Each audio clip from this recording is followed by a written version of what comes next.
What's going on, everybody? It is that time again, the Sooners Illustrated Podcast, episode 103 on this Thursday, August 15th, 2024. 15 days from the opener, 2 weeks and a day. Josh Callaway, Collin Kennedy is back. CK, it's been a few weeks. You were on vacation. Hopefully you got some time away. You were still working on vacation. We'll get into that a little bit later, but hopefully you feel rested, rejuvenated. High school scrimmages are off and running. How are we feeling? Football it's about go time. It's good to be back, man. Now, I will say what we don't talk about enough is that like post-vacation bloat and just grossness, right? I'm still very much in recovery mode because 2 weeks in Nashville, there's not a lot of healthy things to do, right? But sure. Hey, man, football is just over the horizon, right? Like you mentioned, we got scrimmages going on. The recruiting trail's about to get hot. I'm going to a scrimmage tonight, and obviously it's been fun getting back on the board. And folks, I did want to say, I tried to surprise you too with my grand return. I ordered a brand new microphone for the season. Thought I was going to make a grand reveal in my entrance back into the podcast. It's not coming until the weekend, of course. But great to be back. Very much on brand return, and it's good to talk some ball with you, brother. It's good to get back on the pod. Yeah, no, we're glad to have you back, certainly. And we got some things to catch up on, of course. Fans very interested in certainly that Michael Fasusi guy we've talked about a lot. We'll get into that in just a minute. Like I said, you're on vacation, but you're also working on vacation with the Personnel Symposium in Nashville. Some things to glean from that. We'll get into that as well. Top 100 for 2027 dropped just earlier this week. We'll get into that a little bit. And we'll do some fall camp talk as well as another scrimmage yesterday. Some fresh intel there that Collin and I will talk about just a little bit on the back end of the program. But let's go ahead and start with Michael Fasusi. This is the one that everyone is dialed in on right now. He's announcing his commitment next Wednesday. So before we'll have you back on, he will make an official decision. If you're unfamiliar, I don't know how you could be, but if maybe you're new to the show, you haven't been keeping up with recruiting, you're trying to get into it, Michael Fasusi is really, really, really good. 5-star offensive tackle, one of the top 30 players in the class, I believe, in our rankings at 24/7 Sports. Make a decision next Wednesday. Oklahoma's been a top candidate. Texas obviously certainly been in there as well. Obviously, like we said, it's still 6 days before he decides, Collin. So that's a long time in recruiting. But for you, temperature check as it stands now, how are you kind of feeling how this stacks up, and how should OU fans feel about it right now with less than a week to go till he makes a decision?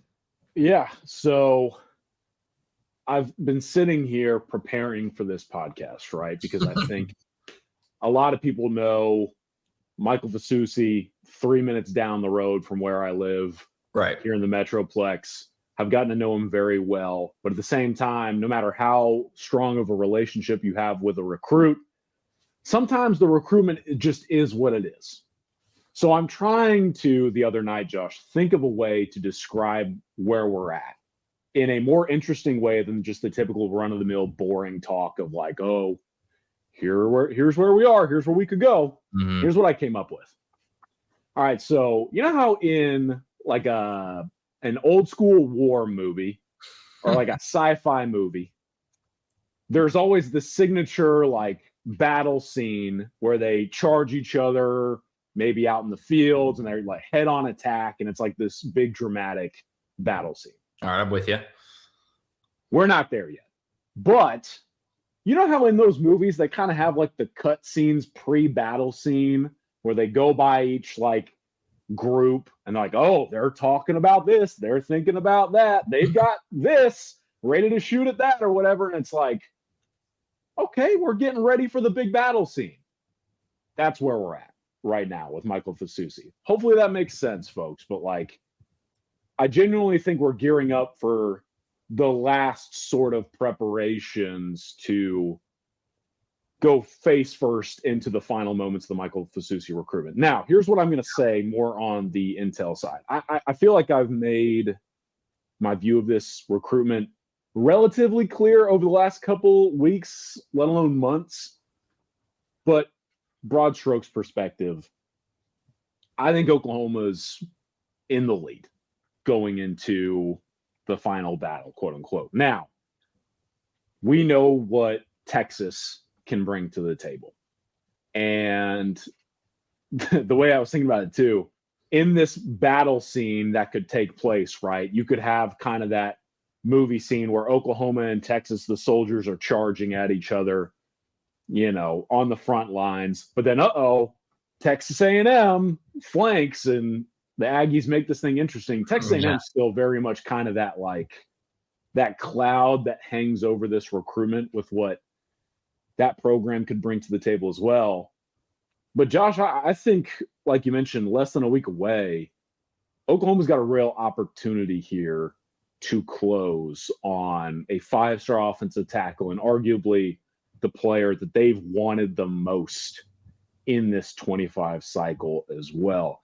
He's everything you look for: freakish athletic profile, projectable build, very raw player who can not only take on but accept hard coaching and will develop quickly, in my opinion. And you're talking about a player who likely gets to whatever campus he ends up choosing, develops for a year, and becomes an elite left tackle up until he probably heads off to the NFL. And so I like Oklahoma as things stand today. I think the Sooners are at the top. I would say Texas number 2, A&M a sneaky number 3. As we know, like I mentioned, the battle scene, anything can happen. But as we prepare for the final stages, I think Oklahoma has a real chance to be the choice come decision day. And it would obviously be massive, right? I mean, this is a guy that we've talked about. We were talking on the phone yesterday. It feels like since the site launched, like he was a name immediately that we started to talk about. He's been in the limelight for so long and for good reason. He's extremely talented. He's a future NFL player by almost all accounts.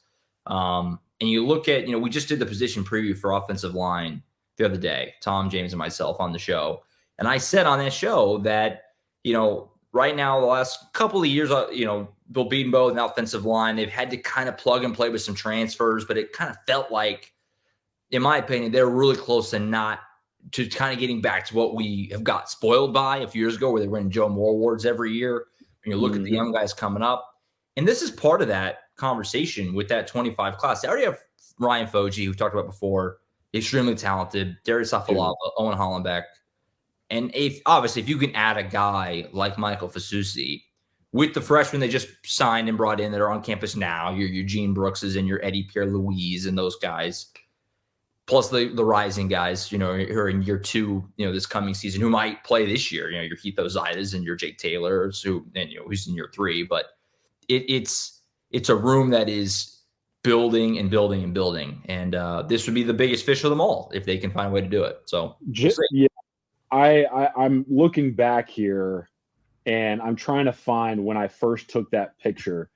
15 months ago, I returned to the Oklahoma beat and took a picture of Michael Fasusi with an Oklahoma glove on. And at that point, 15 months ago, he was talking about how Oklahoma was far and away the program that was recruiting him the hardest and the heaviest. This has been more than a year in the making. And I think the big thing you have to do is credit Bill Bedenbaugh. And we've talked about this. He was out in front on a lot of these recruitments within this cycle. Michael Fasusi, Ty Haywood, Lamont Rogers, and so on. But it felt like not just Bill Bedenbaugh, it felt like almost everyone in that program, even some of the commits in the 2025 class. I talked to some folks and they would all share the same sentiment. We really want Michael Fasusi. That might be the one. So 15 months plus in the making, what comes out of it? I think, again, they've got a real chance to get some good news, and it would be, like you mentioned, one of the biggest gets for Oklahoma in quite a while on the recruiting trail, especially considering just not only the foundational piece he is as a prospect, but he also checks those boxes, right, that Brent Venables and company look for from a character perspective as well. It's hard to find a better fit as a 5-star offensive lineman than Michael Fasusi. 100% type of guy you need, in the line of scrimmage league that is the SEC. That's why it's very important also to subscribe to Sooners Illustrated, Oklahoma.247sports.com. Collin's been on top of the Fasusi recruitment going back to the beginning as well as anyone. And there's still 6 days. So like I said, it's a long time in recruiting. Possibility of some more twists and turns here. So Be sure to subscribe, keep up with all the latest up until he makes that decision. And then obviously next week, presumably next Thursday on the show, we'll talk about it one way or another. We'll talk about it. So we'll wait and see. That's next Wednesday. He locks that in. Be sure to keep up with us for coverage of that when that goes down next week. As far as some other recruiting stuff. So we mentioned you were on vacation, but you're still working on vacation. You made sure to drop by the Personnel Symposium in Nashville, Tennessee. Mm-hmm. Basically, I'll just pose it like this. What is that for fans who aren't familiar with what that is? And then what did you glean from it from an Oklahoma perspective? Because I know you came out of it and you already passed along some notes from it to our VIP subscribers, a few days ago. But for the podcast listeners, what are some things that maybe you took from it from your time over there in Nashville? Yeah, it's funny you mentioned that because I know we were talking about pre-show prep and completely just glossed over the fact we probably have to explain what exactly this is. What exactly did I go to? It worked out great, man. I mean, you take a week vacation in Nashville, and then one of the most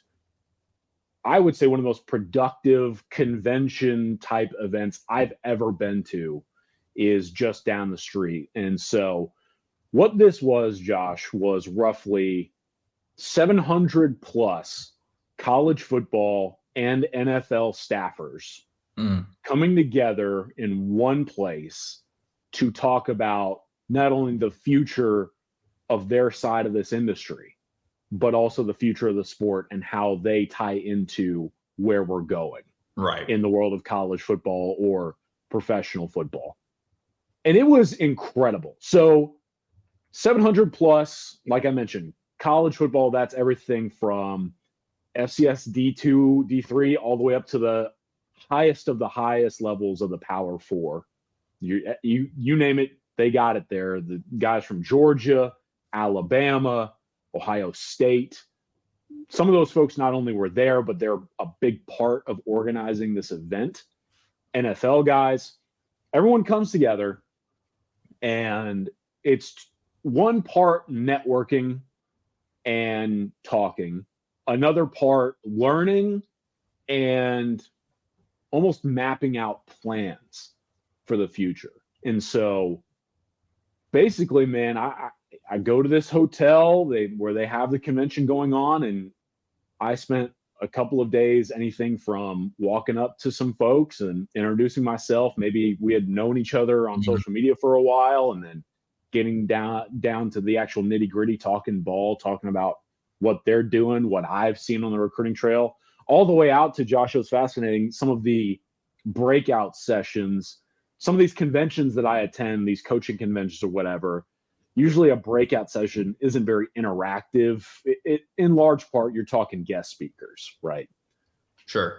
What I thought was very profound about the Personnel Symposium is I told my wife, it was almost like going back to grade school. You sit down in a lot of these settings at a circular table, and there's maybe 10 to 12 people, maybe a guy who works at Buffalo or a guy who works at Auburn. And you're in this circle and you have a list of questions to discuss at the table. And maybe someone is showing you tape of a player, or they're showing you some numbers and presentations about finances and things like that. And you're basically tasked with actively almost creating your own presentation and working through the problems and some of these prompts yourself. It was really cool. I got to talk to a lot of folks and learn their perspective and how the varying levels almost differ, and in general where we're headed in this sport. And so a couple of things. I'll start kind of at the micro level of things. Oklahoma. Why does this matter? Some things I took from the event as it relates to OU. First and foremost, everyone that I talked to, when they found out that I covered Oklahoma, or maybe they were just talking ball, they had followed me on social media, a major storyline was always them asking, how's OU looking up front? What's it like out there in Norman along the lines of scrimmage? Right. There are a lot of folks who are very curious what OU is going to look like on the field in those trenches, because that's obviously where games are won, and you're going into a league where you really have to be buttoned up, because as we know, there's about as much NFL talent along those lines in the SEC among anywhere else in college football. And another thing, too, that I thought was kind of interesting is a lot of guys and gals in the personnel world were very curious about some of Oklahoma's transfer portal additions, because one thing that was frequently discussed was kind of not just portal player evaluation and roster management and how you navigate those, but also like the world of NIL and almost how we're eventually heading towards a salary cap. And I'll get into that here in a second, but a lot of folks were asking about certain individuals that I mentioned to our subscribers on Sooners Illustrated that Oklahoma pulled from the portal. And there were a lot of people in the sport that were either very high on these players, or they were just simply curious to see how they've been able to come in and provide an impact. And obviously, I think that kind of ties into not only what Oklahoma is kind of as an unknown commodity up front, but in general. I mean, the number of potential impact players OU pulled from the world of the transfer portal, a lot of folks are just very curious to see what OU can do as a team this season in the new look SEC. One other real quick thing I thought was interesting, and I'll tell this story to kind of pull the curtain back. I noted this on the board, and obviously Josh has been great in tracking down some of the scrimmage stuff. I've tried to contribute as well coming back. We talk a lot about how good that safety room is right now at Oklahoma. There was a panel the first or second day, I believe it was the second day, featuring 2 NFL scouts and 2 of, I'll just say, the nation's best Power 4 general managers in college football. And one question that they were asked was, what's the most difficult position, in your opinion, to evaluate and then stockpile talent? And one elite level Power 4 general manager had an interesting answer in saying safety. He felt like safety right now is arguably the most difficult in college football to evaluate relative to the high school level, bring them into the Power 4 and beyond, and have someone who can do so much. And his major point was to not only project those players from a body type and skill level standpoint, but then figure out how they're going to translate to this level of athletic ability and be able to address some of the tasks that they have to, answer to. Safeties are being asked to do more than arguably they've ever had to do in the sport of football. And I felt, coming away from that conversation, really interesting when you think about what Brandon Hall and Brent Venables have been able to do in that safety room. Because if it is the hardest to evaluate and stockpile in college football, well, he's doing a pretty good job. The last thing I want to say, let's go big picture. Obviously, you talk about so much, but a large part of why this convention is held is to start figuring out where we're headed in college football. And folks, we're headed towards a semi-pro model. Like that is happening. Mm-hmm. There are already talks, and it kind of came to light during the convention about what the estimated almost salary cap is going to be, not just in college football, but in college athletics. A lot of these people are starting to kind of get a sense of where we're at and what some of these numbers might look like on a per school basis. Sure. And then how that's going to be almost in a case-by-case sense divvied up per sport. And that's tricky to navigate, right? And so I have a story up at SoonersIllustrated.com. I think people should go check it out. But the last thing I do want to mention, going back to Oklahoma, whether it's the scholarship additions, we're obviously going to 105 scholarships, but that's also tying into a hard cap. I can tell you that was arguably the most talked about thing at this convention. The salary cap, roster usage and management tied into some of the financial side of things. One more thing I do want to mention is that a lot of praise was directed Oklahoma's way with how Brent Venables and crew have started to kind of be on the forefront of the thinking of this: hiring Curtis Lofton as general manager, hiring Chuck Lilly as assistant general manager, hiring Jolie Ale from the NFL ranks to come in and oversee recruiting budgets and execution on that front, and tying Oklahoma's financial operative into obviously roster management and big picture stuff. That trio, in addition to, as we know, the partnership with Jake Rosenberg, who formerly worked with the Philadelphia Eagles. He is now a consultant for the program as far as the future of salary cap and negotiations in college football.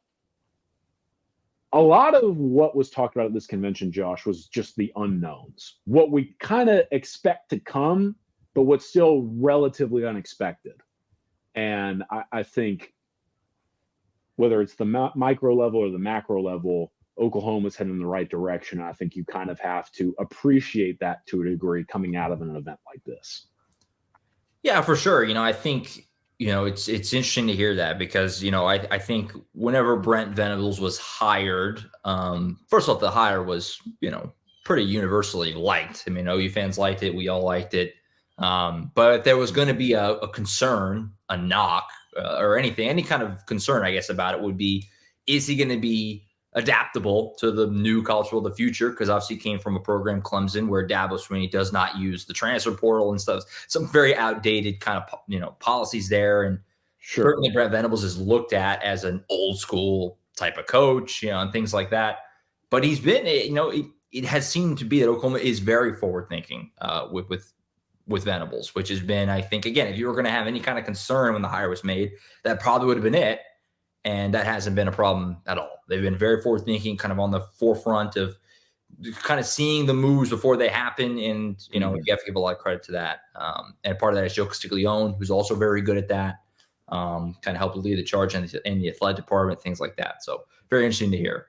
Yeah, it's hard to prepare for this stuff, Josh. And I think a lot of people are talking about how it's so difficult to sort of get a plan together and then have everyone on the same page right now. Yeah. Not only because of how difficult that is in general, right? But getting on the same page when you don't necessarily know what's coming. So it's hard to prepare, but all you can kind of do is be proactive. And I think Oklahoma and Brent Venables and crew, you have to give them a ton of credit, man. They have been proactive, and it's being recognized in the college football landscape. 100%. All right, so keep moving here. We got one more recruiting thing we want to do, and then we'll do a little fall camp before we get out of here. Speaking of the future, Josh. Speaking of the future, we're going way in the future here. We dropped 24/7's dropped the top 100 for the 2027 class yesterday. Now, obviously, we just talked about Michael Fasusi. He's in 2025. So I know there are probably some people tuned in right now that are saying, what are we doing? We talk about 2025. We're jumping over 26 to talk about 27. But it's relevant. We'll just talk about it for a few minutes because Oklahoma's got one commit in 2027, and he's found himself in the top 50 of the top 100, which, we kind of stressed when he committed, and I'll let Collin steer the ship here, that this kid's really good, and now you have a number assigned to it in the top 50.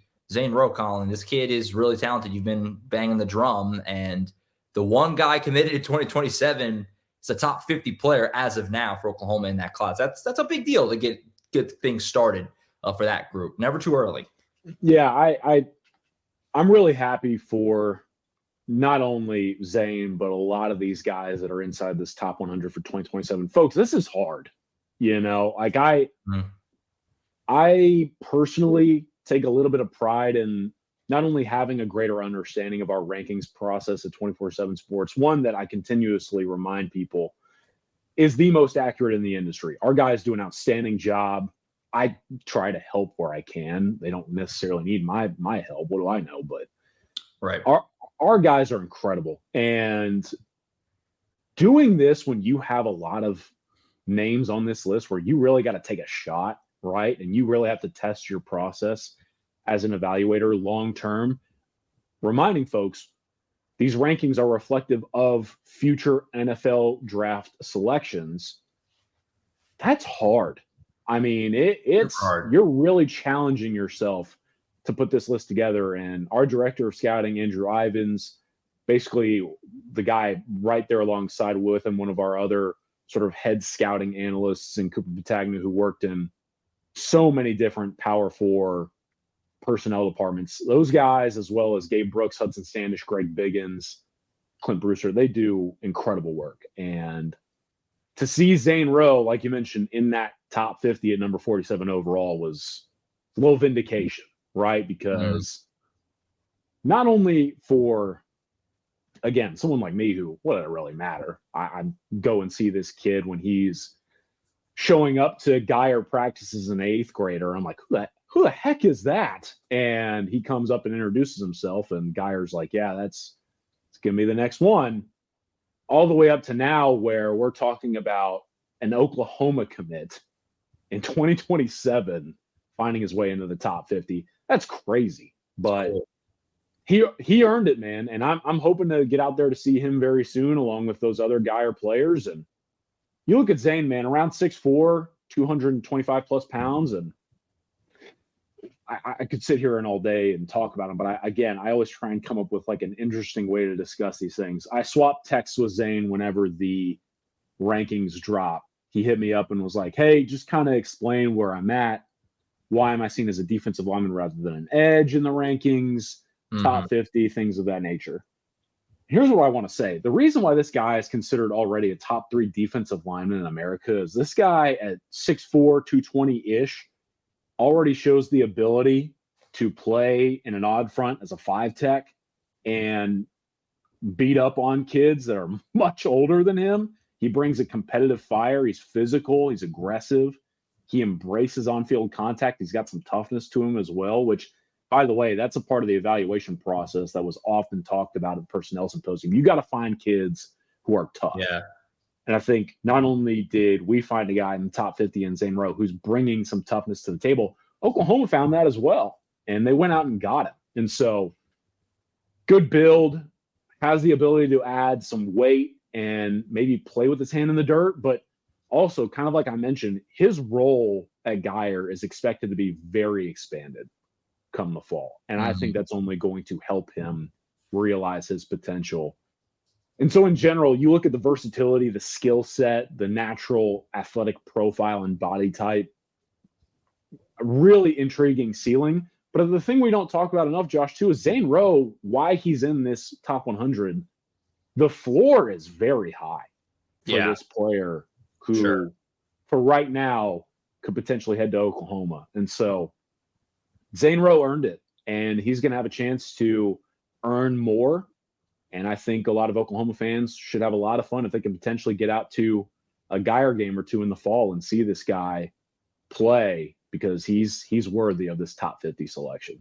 Well, Lord knows that program has been good to OU as of late. So maybe just on that alone, go support that program a little bit. Yeah, I mean, the guy's got 3 years of high school football left still to play. He's going to get a lot better, obviously, you would imagine, and playing at a very high level down there in the state of Texas. So I imagine over the next 2 years, you'll see plenty of him just down the road there at Denton Geyer. As far as elsewhere in this top 100, like I said, Oklahoma's only got the one commit. It's 2027, where it's a few cycles out still.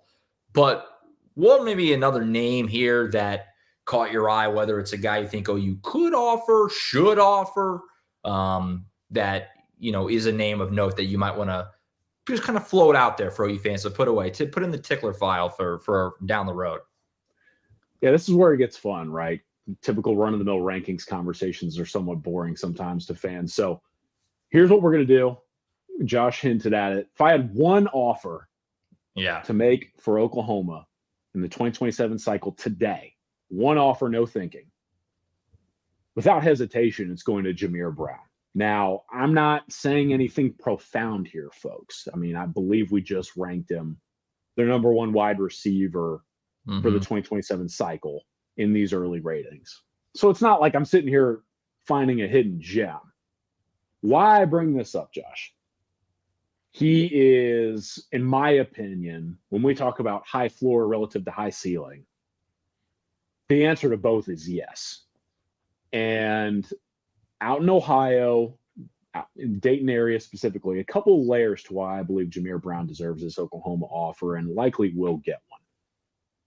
If I told you not only did Jameer Brown's brother set an Oklahoma track and field program record in the 400 meter. And I believe he holds the program record in the 400 for indoor and outdoor. Mm-hmm. Not only does Jameer Brown have a personal connection, not just to Oklahoma, but an athletic program on campus, he is relatively familiar with Reggie Powers and the Powers family.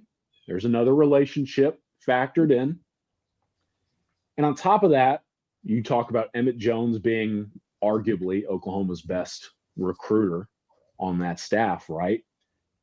You leverage those already kind of built-in connections into a recruitment led by Emmett Jones. Yeah. Helped out by the Powers family. And oh, by the way, his brother ran track at OU. We're talking about a player, Josh, on top of all this. Reportedly, this is crazy. I'm laughing at this. He reportedly ran the 6th fastest 100-meter time by a freshman in the country this spring. Not bad. According to Athletic Net. Yeah. Not bad. I believe he timed out at about a 10.5-ish, a little bit above a 10.5 in the 100. The sprint metrics and the speed profile for this guy, I mean, it's as good as you're going to get. And why I look at this too, there are a lot of guys in 2027 in our neck of the woods. So Texas, Oklahoma, typical recruiting stomping grounds, right? Mm-hmm. There are a lot of guys in 2027, the receiver position that I really like. A lot of those guys, though, are kind of like shifty, underneath players who have a little bit of slot versatility to them. And whether you're talking about Antavius Ellis, who I really like, Trenton Yancey, obviously Ethan Feaster from DeSoto was just ranked in the top 10 as well, I believe, or top 15. He's another receiver at DeSoto. There are a lot of dudes in 2027 receiver in this area that you got to like. If we're talking like a true outside vertical threat, hard to find one better right now in 2027 than Jameer Brown. And I know that he's out in Ohio. I know he has the Ohio State offer. And I know that's going to be hard for some to look past. And I don't blame you. I'm not saying Oklahoma pulls the trigger and they immediately become the leader. I'm not saying that at all. There's one kid I'd offer right now without thought and at least take a shot at. Fun discussion point. Jameer Brown's got personal connections and one heck of an athletic profile that would justify a little bit of pursuit from the Sooners. And I do believe that would probably be on the table here pretty soon. Just keep that name in like 6 years when he's in the running for the Blitnikoff. Keep this podcast in this moment. Yep. Just remember that Collin Kennedy nailed it. He called it. Is it? And again, it's sicko mode stuff, but like I could sit here and talk about 2027 cycle for hours. So hopefully that was a little bit more fun than people were expecting. It's crazy though that we're talking 27 guys, man. I know. It's nuts. Time continues to move. Before we go, we will do a little bit of fall camp here, and obviously, Tom, James, and I have gotten really into the fall camp, and we will again next week, which is the last week before game week, which is crazy.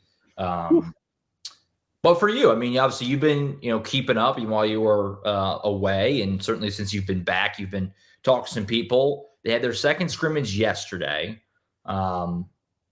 We'll get into that a little bit in a second, but just in general for you, I guess what have been kind of maybe the one or two biggest things that stuck out for you and talking to people? What are some fall camp thoughts from you? Because we haven't had a chance to do that yet while you were away. So what are some thoughts from you? We are talking about practice. That's thought one for me. We're talking about practice. Yes. I mean, where you get better. I can't tell you how many mistakes. Yeah, like the learning experience in the world of practice is actually where the sky starts falling, according to a lot of folks. I can't tell you how many people I've talked to on the phone outside the program that keep up with it, have connections into the program, and they're like, what's going on? Why does everyone in the fan base think the sky's falling? Because it's not. We're talking about a team that I still think has a really good chance to be very good, and they're going through the natural progression of team building. And contrary to what you see on social media, I think talking to some folks in the program, still a lot of excitement about this team, man. And so the first thing I want to say, we are talking about practice, folks. Just Allen Iverson. Keep a level head as best you can. And let's get to the games being played, right? Now, what I really like, a couple of initial takeaways. The job that Miguel Chavis and Todd Bates have done with this defensive line, you talk to some folks, and the reviews about that defensive front right now are outstanding. And it's not just a couple of guys either, right? I genuinely believe there's depth in this room that hard to find when you go back over the years at a place like OU, right? I mean, from Dominic Williams, DeJoun Terry to Jaden Jackson, Grayson Holton, David Stone, so on. The edge room, defensive end room, led by PJ and Ethan and Caden Woolard, who's been a workhorse since he came into the program. R. Mason Thomas, you know how big of a fan I am of R. Mason Thomas. That defensive line right now, you got to be really excited about their trajectory. And then, look, the back end, not just the secondary, but the linebackers as well. Kip Lewis playing some pretty darn good ball. I mean, he's added weight. He's hit that 220-pound checkpoint. He's still got his bend and flexibility that made him so fun to watch. Still one of the better in-space pursuit defenders. And yet now he's sort of bringing that weight to the table in the game. Obviously, Danny is doing Danny things. Billy's doing Billy things. We talk a lot about Peyton Bowen as well, but Robert Spears-Jennings, man, I'm a big fan of him. I'm with you. And then the cornerback room. So in general, the defense, very strong. And then going over to the offense, man, talking to a lot of folks, again, the puzzle is still coming together. You can't be upset about the way a puzzle looks when it's not together, right? And so I think they're very excited about how Jackson Arnold continues to progress. I think that running back room is going to be pretty darn good, Josh. I mean, you know more than most. They're leaning on that group, and they're finding ways to deliver. Javante Barnes reload. We forgot a little bit about him, and Sawchuk is maybe the most underappreciated running back relative to what he brings to the table. A guy ripped off 5 straight 100-yard games. Feels like no one talks about it. And Caleb Hicks, I mean, when Taylor Tatum gets healthy and is ready to roll the season, like they got some dudes. That tight end group too, they'll have a chance. And so I think so far fall camp, I am very excited to see this team. And I know that a lot of folks there are very excited as well, and they have every right to be. I think it has a chance to be still a really good group. They're going through practice, so let them practice, y'all. Yeah, 100%. I agree with everything you said. We talked about on Monday, the first scrimmage, it didn't go well for the offense. We talked about that on Monday. Defense largely dominated that. They had their second scrimmage yesterday. Now, again, like you kind of referenced, the first scrimmage happened, and it spread like wildfire. From our site, the screenshots and stuff were made their way through Texas Twitter and everything like that. It's a scrimmage. It's practice. The second scrimmage was yesterday. Mostly more of the same. It was a little better for the offense than the first time, but mostly more of the same. But it shouldn't be that surprising. The defense is experienced. They've got all these guys back, and the offense, it's important to note too, is banged up big time. There's a lot of starters. Not getting too into the specifics with any names or anything. We'll keep that for our VIP members, but offensive line, wide receiver, they're nothing season ending outside of Jaden Gibson, who of course Brent Venables confirmed is going to be missed the season. But they're just banged up. So they've held some guys out. So there's something that, a lot of college football fans refuse to have: nuance. There's some context to a lot of this. I'm not smashing the panic button at all. I would recommend nobody else does. It's practice. It's scrimmages. But yeah, so we'll see. I think this defense is really good though, which is all part of this as well. It's just a good defense. Is that allowed? On top of that. So But yeah, camp continues to roll on. They may have one more scrimmage. It's kind of up in the air or not if they're going to have it or not. But if they do, we'll try and pass along some notes from that for you to our VIP members as well. Great time to subscribe. I'm going to keep banging that drum. We've got camp coverage, recruiting stuff. It's busy time. I mean, we're back. I mean, football's back. So great time to jump aboard if you aren't already. I think that's it. Good show. Had a lot of ground to cover. Catch up with Collin first time in a few weeks. We'll be back with him next week. Again, like I said, reacting one way or another to whatever Michael Fasusi elects to do. So we'll have a lot to talk about next week as well. Catch up with some other stuff also as camp starts to wind down at the back end of next week. Tom, James, myself will be back on the show on Monday. We'll break down all the latest from camp as well, getting into some of the weeds of some of the injuries that we've heard about, as well as continue our position preview series. We move over to the defense next week as well. So a loaded week of shows next week. And then after that, it's game week, which is it feels good. We're getting close to seeing some real life football, which is nice. That's it for Collin Kennedy. I'm Josh Callaway. Be sure to subscribe to the YouTube channel. Subscribe to Sooners Illustrated. Over 3,000 subs on the YouTube channel now. So shout out everybody who has subscribed already. Need some more? We'll catch you back here next time. For CK, I'm Josh Callaway. We'll see you guys next time right back here on the Sooners Illustrated podcast.